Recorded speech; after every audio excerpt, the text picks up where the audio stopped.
وزیرستان دی بلکی سل قسمه کې ګرځي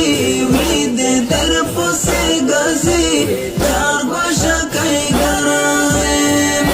یو تیر سکوټر دی بل فیلډر خیل خوارې ګرځي وړي دې در پسې ګرځي چار ګوشه کوي ګرځي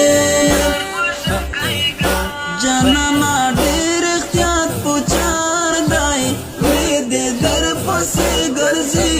چار ګوشه کوي ګرځي جانانا ډېر احتیاط پوچار دی وړي دې در پسې ګرځي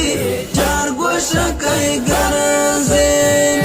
چې ورک دې نکړي خلک په تورې نیمه شپې ګرځي وړي دې در پسې ګرځي چار ګوشه کوي ګرځي وزیرستان دی بلکی سل